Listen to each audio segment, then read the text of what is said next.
gentlemen, thank you so much for joining us here at the FST Improv interview. My name is Will Luera, Director of Improvisation here at Florida Studio Theater. Again, thank you for joining us for our Friday night forum and discussion on improvisation.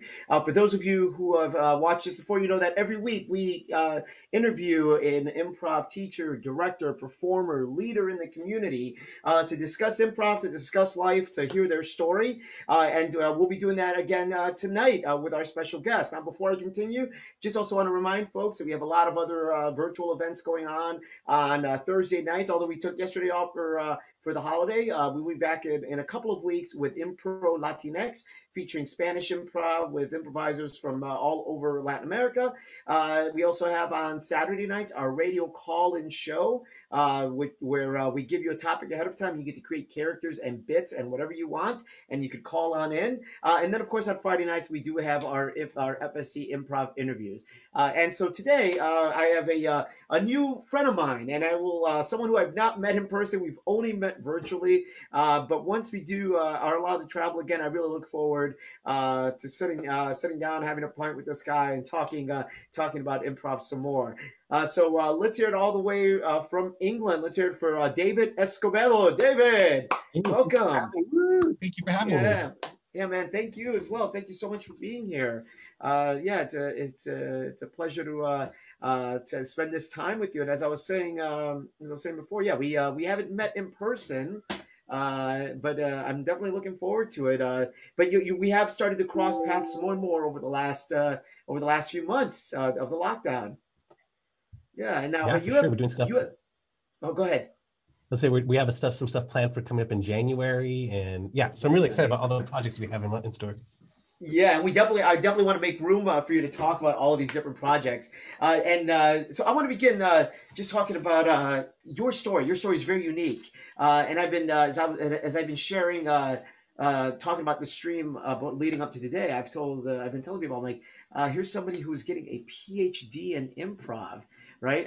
This is something that is very unique. I don't know. You're the only person I know that is getting one, but I do know other folks that have gone to school for improvisation. So tell me, getting a PhD in improv, what is that like?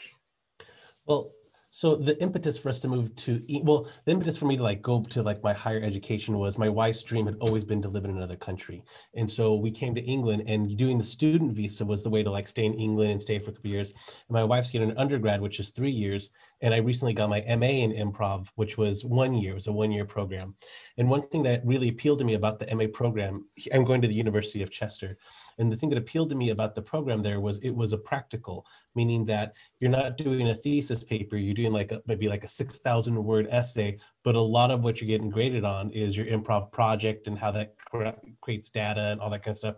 So it wasn't just a master's thesis paper that you had to write, it was a master's project that you submitted. So I really enjoyed that experience. I worked with some great people and had some great experiences here in England. And my wife still has 2 more years left in her degree. And I'm like, I'm going to roll into a PhD because I also like the university. If the university wasn't fun or didn't have great resources, I'd be like, I'll find something else to do. But so I rolled into my PhD for improv because one of my thoughts is I've always felt in my life that anything that I have of value is because I took a risk.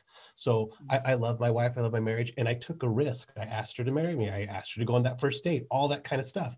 I've been around the world, and for a honeymoon, we went around the world and hit every Disney park around the world. So we went to Paris and Hong Kong and Japan, but it was a risk to do that. One of the risks was our wedding was cheap in my parents' backyard. We spent we had a taco truck come in and cater it. We did not spend. One of my wife's friends spent more on her dress than we did on our entire wedding. And so we would just tell our friends, we don't need gifts. We already live together. We don't need another blender. We don't need another toaster. If you want to give us $5 for lunch on our trip, fantastic. So we spent all that money on a trip around the world. And something that stuck with me is my friend said, think about how much you're spending per hour on a wedding. And it's a wedding lasts about 6 hours, depending on your culture. And people spend $5,000 an hour on average for a wedding. And I'm like, oh my gosh, 5,000. I'd rather buy a car with that money, or I'd rather go. Yeah. So we went around the world and hit every Disney park in the world. So everything I have of value is because I took a risk to get it. It didn't just land in my lap. I had to take a risk, and it possibly could fail. So I've always felt like if you aim for the moon, you'll land on the top of the world, or you'll land among the Mhm. stars. And I wanted to pursue something that I knew would hold my interest. Like people might go, "What kind of job are you going to do with that?" And like that's not my thought, because if I take something that I think is going to be like career economically, I might not stick with it. I might get bored, or when times get tough, I'm like, it's going to suck. But if I pick something that I'm really passionate about, there are no tough times, or the times are much less tough. Like I'm really enjoying researching, and I'm really enjoying writing this paper that I'm doing. Like that's a Mm. crazy thing to say, is because I'm passionate about it. Like Yeah. I almost want to keep on researching. I want to take another year and keep on reading all these journals, and because that stuff is really interesting to me.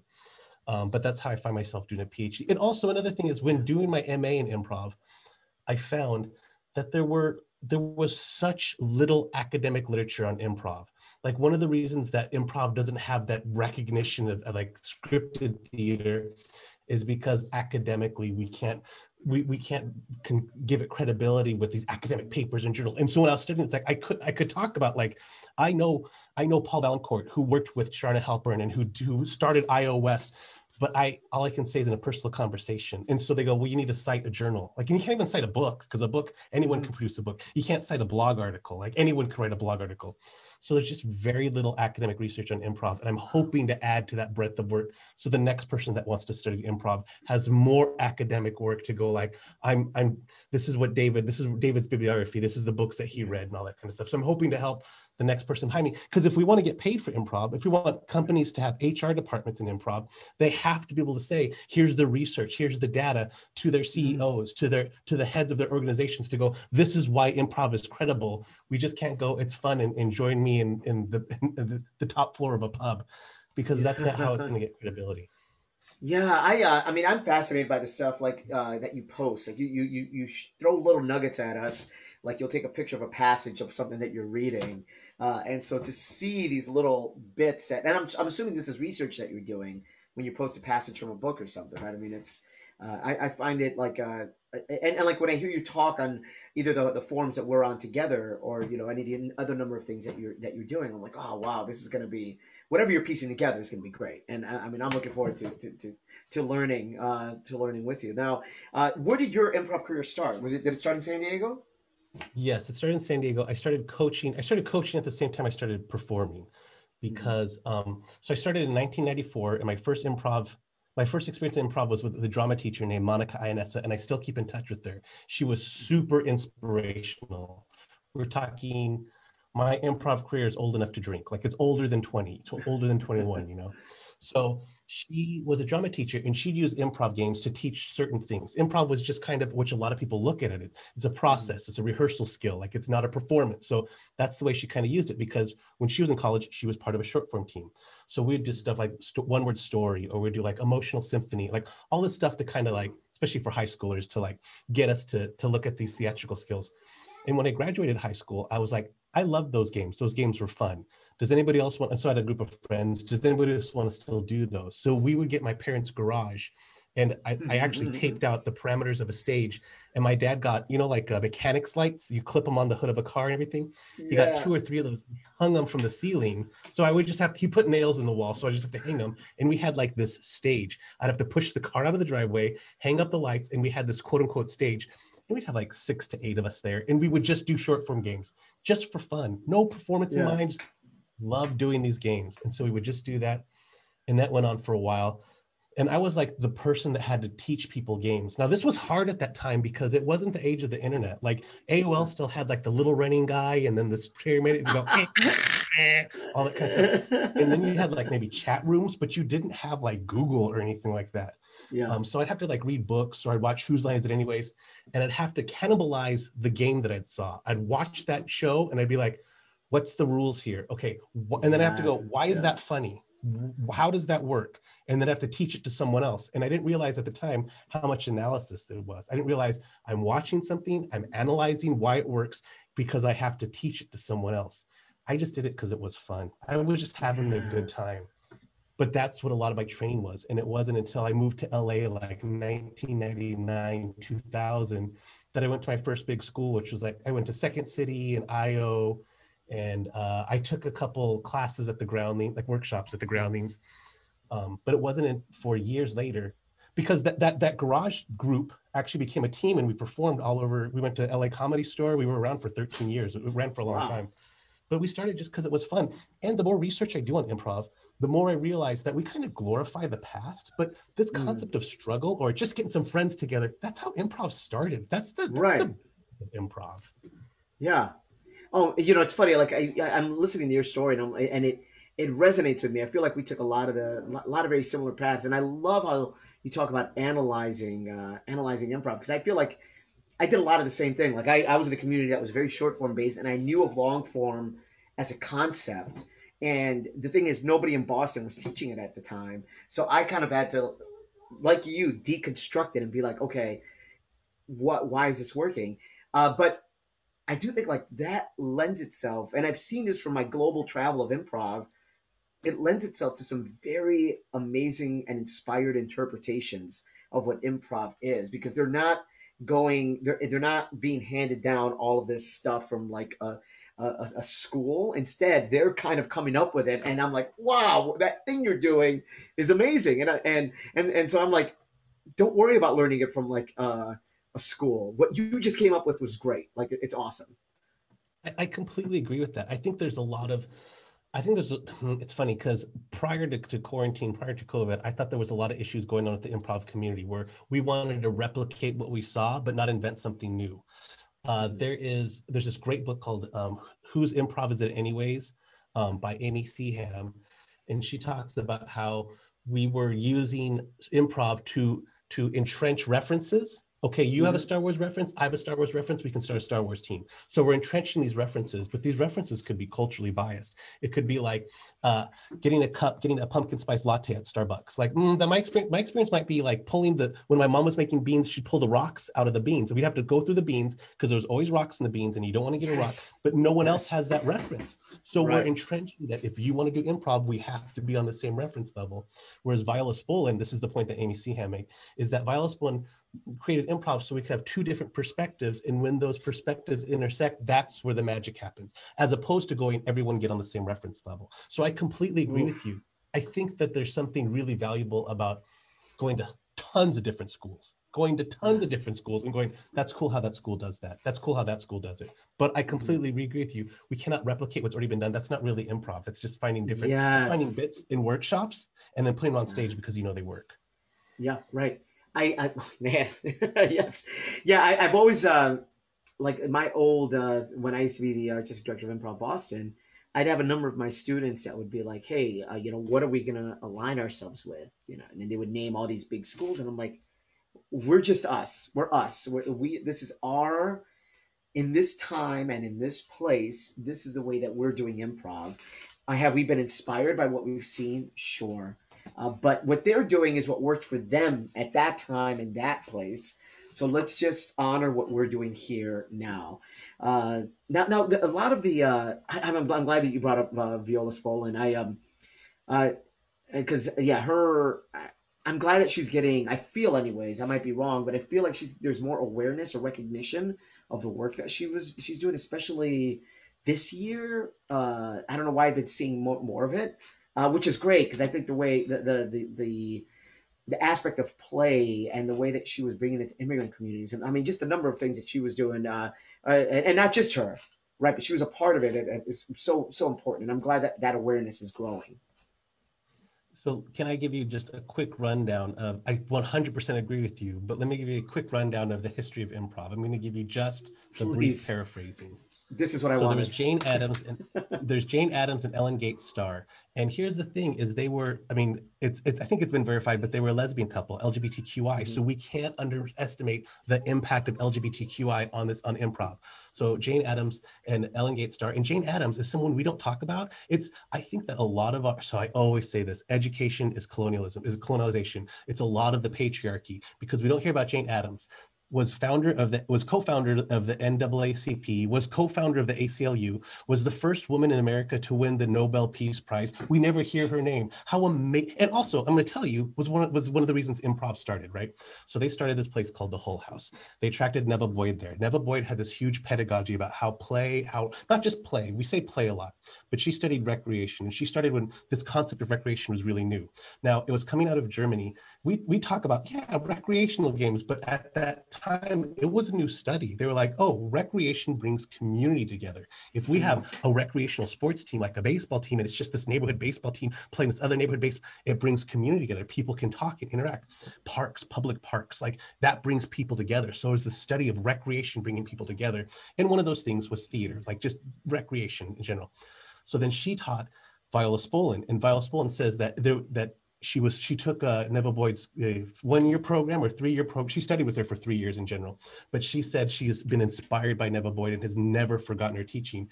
And what Viola Spolin started, this stuff I think is fascinating, is as Viola Spolin started something called the Educational Playroom. And what she did was she got a lot of divorced single mothers together, and they rented out a mansion, because this is just after the Depression. So a lot of people lost their homes. So we have a lot of divorced single women who we can say now, oh yeah, whatever. At that time, the 20s, the 30s, that was tough. That was tough to be a single mom or with a husband just takes off or died or whatever, or divorce. Divorce wasn't big then either. And they all rented a mansion. They all put their money in and and hired a chef so that they didn't have to cook. And then one day a week, one would watch all the kids. But what that did was, like, now you have free babysitting with someone that you trust. And so Viola Spolin started the Educational Playroom, did this, and she used theater games to, like, for the kids to play. But she would literally go out into the streets. And if there's kids on the streets, because this wasn't an impoverished neighborhood, she would say, like, hey, do you want to play these theater games, and bring kids in? Because a lot of that time, that in the impoverished neighborhoods, the kids that are not going to school, the kids that are on the streets, are the immigrant children. So that's why a lot of your short form games are gibberish games, are emotionally based. They're not like conceptually, cognitively based, but they're emotionally based. They're like, guess what this word is? Guess what this thing is? And Viola Spolin's big thing, inspired greatly by Neva Boyd, is it's not about ingratiating. It's not about losing your identity to the American society. It's about empowering yourself to contribute your voice to the American society. So these immigrants were not told, this is how you speak English with an American accent. They were like, what do you do? We're going to empower that and have you, add your story, not dissolve your story, which is so powerful to me. So, and then there's more beyond that, but like, that is so powerful. And we lose that a lot once you get into improv as a business. Once you get into IO and Second City, you lose this, like, we're empowering your voices. And it's more like, we want you to feel like part of a community. And if you leave us, you betrayed us. Like, that's not improv. Oh, improv. yeah. So, like,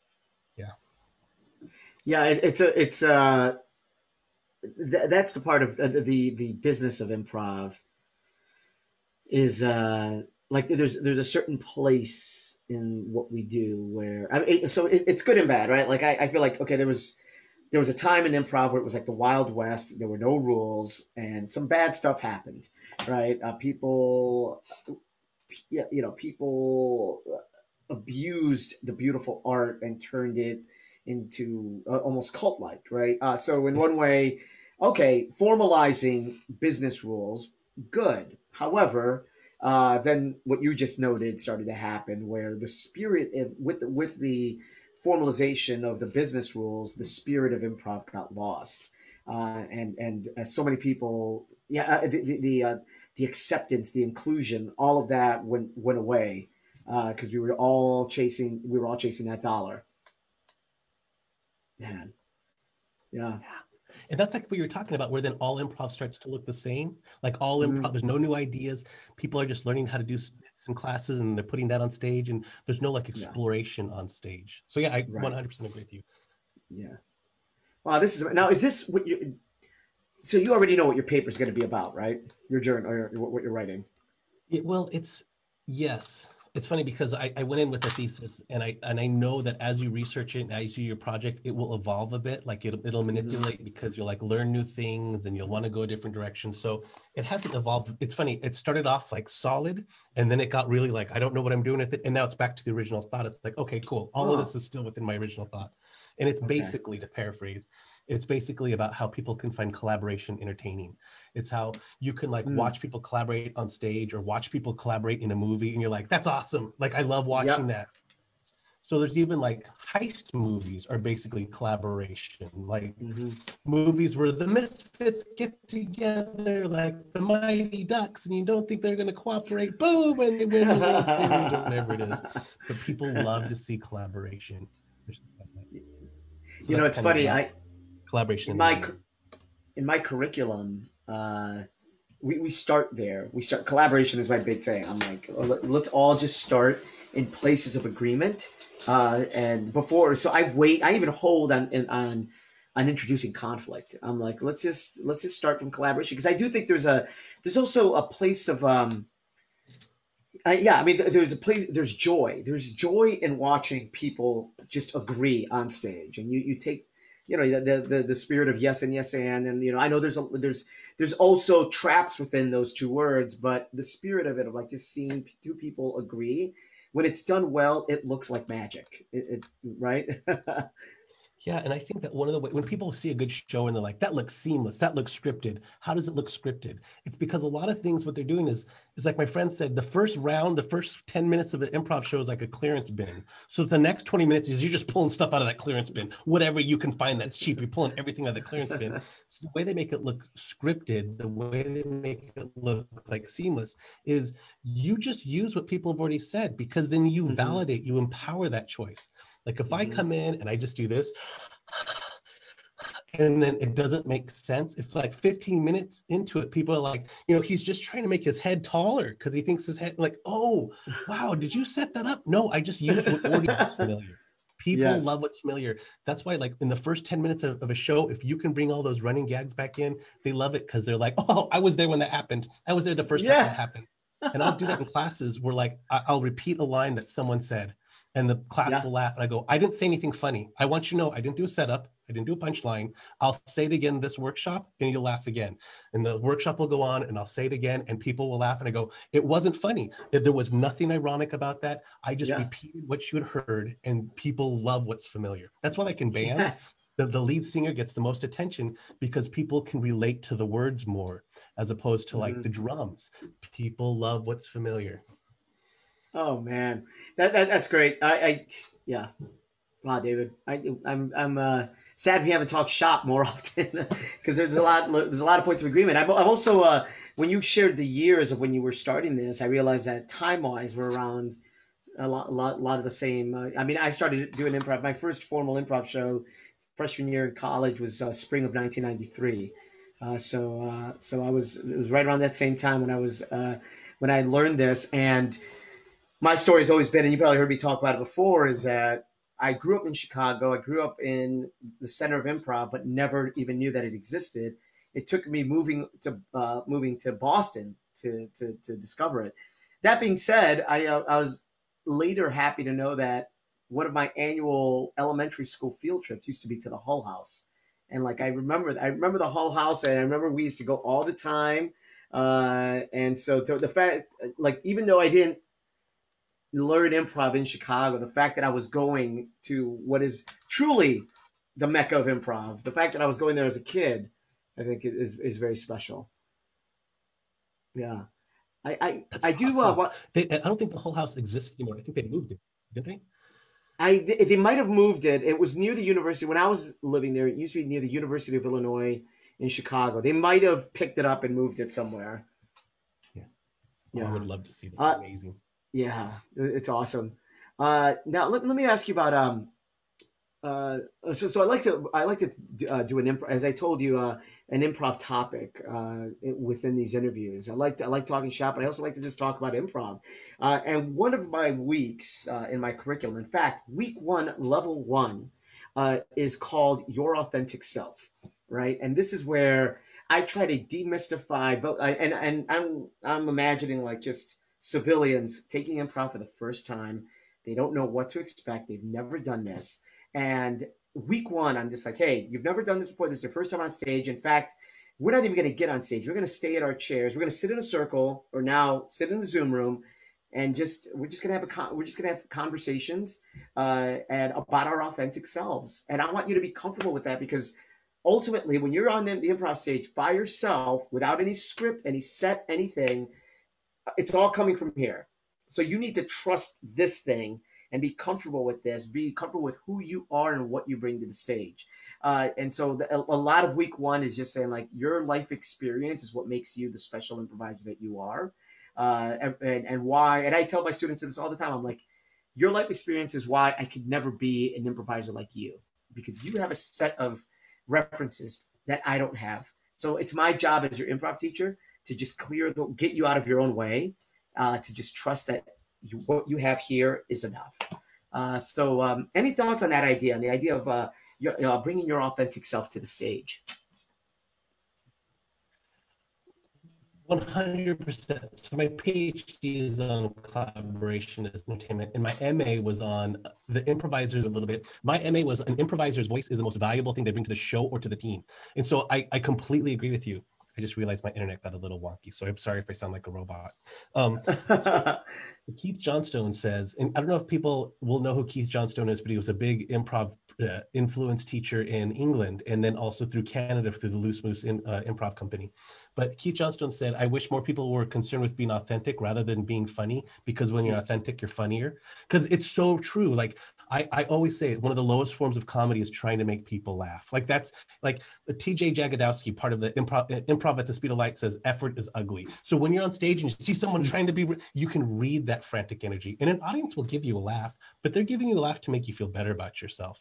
Like they're giving you a laugh to be like, calm down, it's okay, we will laugh at what you're going to do. And instead of actually genuinely laughing, there is Rob Norman and Adam Crawley of the Backline podcast talk about how what laughter is the release of tension.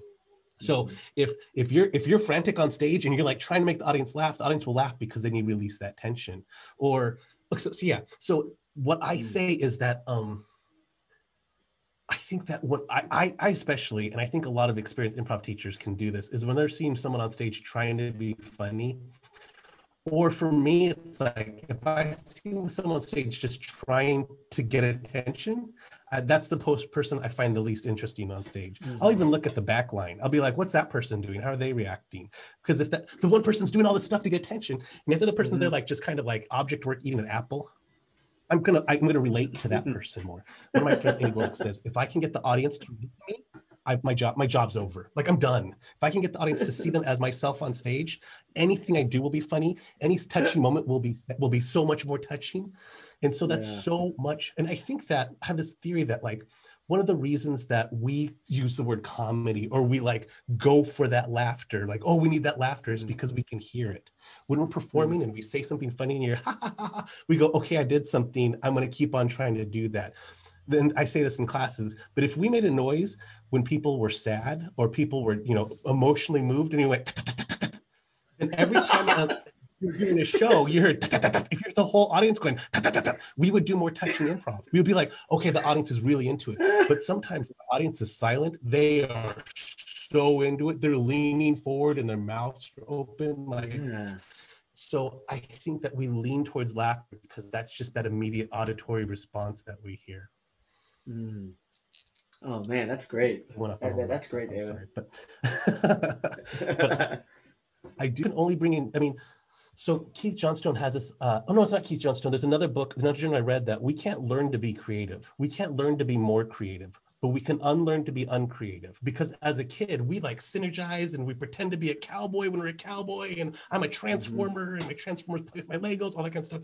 But then as we grow older, sit in your seat, raise your hand when you need to speak, and don't use the bathroom unless I give you permission to use the bathroom. So we unlearn to be, we learn to be uncreative. But as adults and through improv, we have to unlearn to be uncreative, because the theory here is you can't be more creative, meaning you're still limited by your references, your history, your experience. I heard this great quote that you are, or the human being, is the best narrative evidence of all the experiences you have in the world. Meaning that like your storyline, you from birth to death, is the best narrative about all the times and events in the locations you're at the time.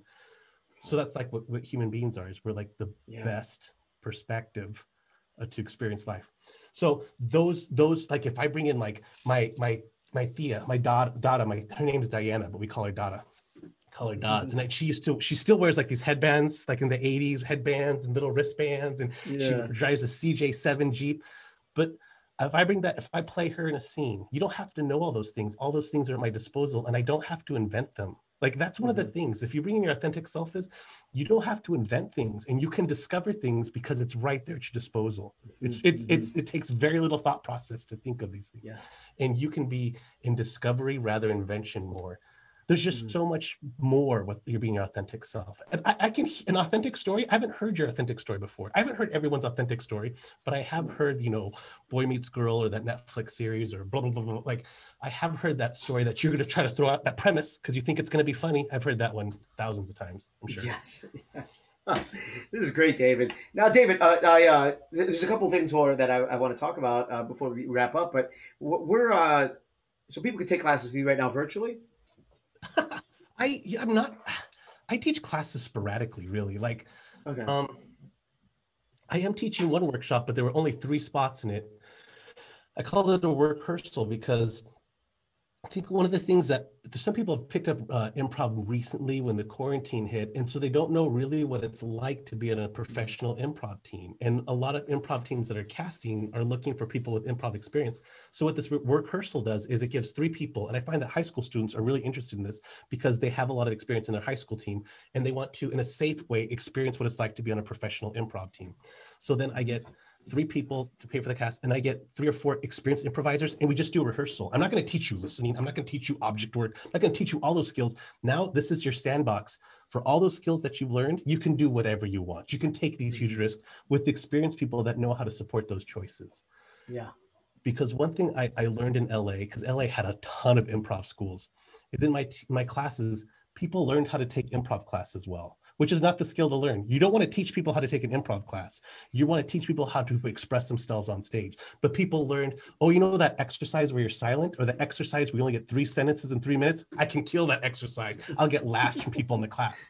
And then the next exercise, oh, that one word story, I can kill that. But then when it comes to doing, you know, open scenes, they don't do any of that stuff. They don't do silence. They don't use emotion. They don't listen to their scene partner because they've learned how to do improv exercises as opposed to learning how to do improv.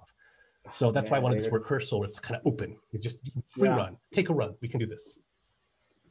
Man, that's great. That's really good. I could hear you, like not even like classes, man. You could just have like a lecture on different topics.